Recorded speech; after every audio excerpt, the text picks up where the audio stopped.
ხალი როგორც დედა მოვუწოდებ ქართული ოცნების წარმომადგენლებს, სასამართლოს პროკურატურას ყველა ვინც არის ჩართული ამ საქმეების ჭრაკერვაში, რომ გაათავისუფლონ სასწრაფოდ ევა შაშიაშვილი, ხალი, რომელსაც ყავს უმძიმესი დაავადების მქონე შვილი, რომელიც რამდენიმე დღეში დატოვებს სამკურნალო დაწესებულებას და სახლში მას არავინ სხვა დედის გარდა მომვლელი და მზრუნველი არ ყავს. ამიტომაც სასიცოცხლო მნიშვნელობის არის შვილისთვის დედის გვერდზე ყოფნა და მიეცეს საშუალება ევას, რომ თავის შვილზე იზრუნოს. ამიტომაც თავისუფლება ევას და თავისუფლება ყველა სინდისის პატიმარს. რაც შეეხება იმ საკითხებს, რომლებზეც ვისაუბრეთ, თქვენმა სტუმრებმა ძალიან საინტერესო სხვადასხვა რაკურსით შეაფასეს პროცესები, მაგრამ მე განსხვავებული აქცენტით მინდა დავინახო და დავანახო ჩვენს მაყურებელსაც და მსმენელსაც, განსაკუთრებით თუ ოცნების ამომრჩეველიც გვიყურებს და ვიცი რომ გიყურებენ ინგა და ეს ძალიან კარგია, რომ ნელ-ნელა თიშავენ რეგიონებშიც მათ შორის პროპაგანდისტულ არხებს და უყურებენ ალტერნატიულ საინფორმაციო წყაროებსაც. ესე იგი, ეს კანონები რაც შემოაქვთ, ინგა ჩვენ ხო ხვდებით წელში გამართული ხელისუფლება, რომელსაც მილიონობით ამომრჩეველი უმაგრებს ზურგს, ასე არ დახურდავდებოდა და ტროტუარზე დგომისთვის ხალხს, ესე იგი, რაღაც კანონებით არ მოგუდავდა, ხო? როგორც ჩანს, რაღაცის კიდევ ეშინიათ და როგორც ჩანს, ტყუილადაც არ ეშინიათ.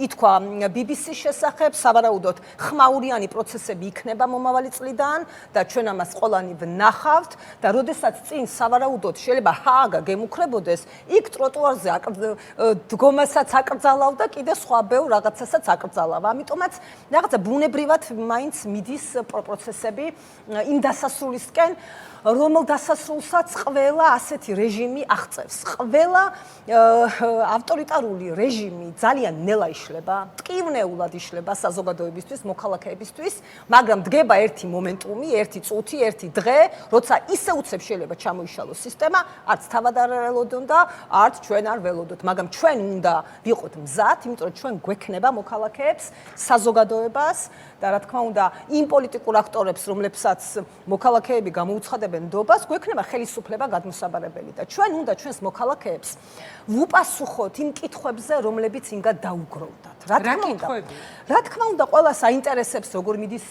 პროტესტი, რა თქმა უნდა, აინტერესებთ რა მოთხოვნებით გამოდიან მოქალაქეები. რეგიონებში შეიძლება ნაკლებად ადევნებენ ინგა თვალს და ნუ გავამტყუნებთ, იმიტომ რომ რეგიონში მოქალაქე დილას 6-ზე რო გავა ვენახში და ყანაში, ღამის საღამოს 7-6-8 საათზე ბრუნდება და მას შეიძლება ამის თავიც და დროც არ ქონდეს მიადევნოს ყველა საინფორმაციო გამოშვებას. ამიტომაც ეს ხალხი უნდა ჩვენ გავიხადოთ ჩვენი მოკავშირეები და თანამოაზრეები ამ ბრძოლაში. 700,000 გადააჭარბაო სოციალურ ესე იგი დაუცველთა რაოდენობა კობახიძემ თქვა, ძალიან ბევრი არიანო და უნდა შევამციროთო, ყველას უნდა მოუხსნათ ყველაფერიო და ეს ადამიანები სავარაუდოდ პროტესტში ჩვენ უნდა დავინახოთ, ამ ადამიანებთან ჩვენ უნდა მივიდეთ, ამ ადამიანებს ჩვენ უნდა ველაპარაკოთ, რომ მათაც დაუსვან კითხვები რეჟიმს, რომ როდესაც მათი მომხრეები იყვნენ, სოციალურ დახმარებასაც იღებდნენ და დღეს უხსნის რეჟიმი მათ ამ ეს არ არის ოჯახის რჩენისთვის საკმარისი თანხები, ეს არის ფიზიკურად გადარჩენისთვის საჭირო თანხები და სამარცხვინო და ძალიან მცირეოდენი. ამიტომაც ამ ხალხს ჩვენ უნდა ველაპარაკოთ, როგორ გაუმჯობესდება მათი ცხოვრება, როცა რეჟიმი შეიცვლება. როგორი იქნება ხელმისაწვდომი ჯანდაცვა, როცა რეჟიმი შეიცვლება. ახალგაზრდებისთვის როგორი იქნება განათლების სისტემა, როცა რეჟიმი შეიცვლება. ჩვენ ევროკავშირთან როგორ ვაპირებთ ურთიერთობის გაგრძელებას, როცა რეჟიმი შეიცვლება და რა არის მაინც და მაინც ის სიკეთეები, რაც ევროკავშირშია და ასევე არანაკლებ მნიშვნელოვანი საკითხი ინგა ჩვენ როგორი პოლიტიკა გვინდა რომ გქონდეს ჩვენ მეზობელ ქვეყნებთან ძალიან ბევრს აქვს ეს კითხვები და ამაზე ჩვენ უნდა ვიმუშაოთ პოლიტიკოსებმაც პარტიებმაც, მაგრამ სამოქალაქო სად არიან პარტიები? თუ არ ჩავთვლით რამოდენიმე პარტიას, ძირითადი პარტიების ლიდერები არიან ციხეში, ან საციხედ გამზადებულები, გარეთ დარჩენილებზე ჯერ აკრძალვასო არ ვაკეთებთ, ესეც მათი განცხადება იყო, იმიტომ რომ პროცესებზე გავლენას ჯერ ვერ ახდენენ, მაგრამ რა წამშიც მათ შეეძლებათ პროცესებზე გავლენის მოხდენა, ყველა პარტია მიყვება იმ აკრძალულებს, ხო? ალბათ სავარაუდოდ აკრძალავენ ახლა ყველა არიბაქიბუქი. აი რომ შევაჯამო, ამიტომაც ინგა უნდა მოხდეს რაღაცა ტიპის კონსოლიდაცია ამ ძალების, ამ ჭკვიანი, ნათელი პროფესიონალი ადამიანების, რომლებიც ჩვენ ყველამ აღმოვაჩინეთ ამ საპროტესტო დღეების და თვეების განმავლობაში.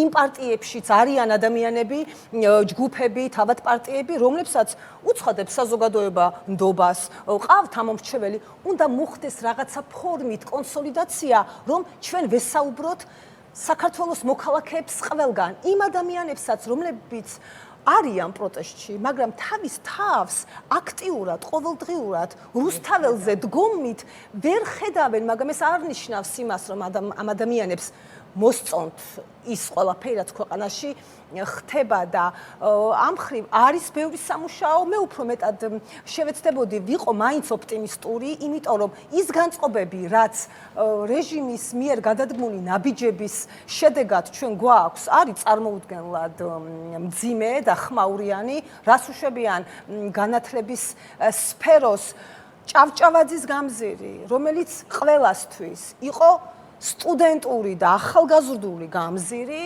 უნდათ რომ გახადონ სამომხმარებლო, კომერციული რაღაც სივრცე და გაყიდონ ყველა მნიშვნელოვანი შენობა, სადაც ჩვენი ახალგაზრდობა სწავლობს და რაღაცა რუსთავში, სტუდენტური ქალაქი, ეს ყველაფერი არის ბლეფი.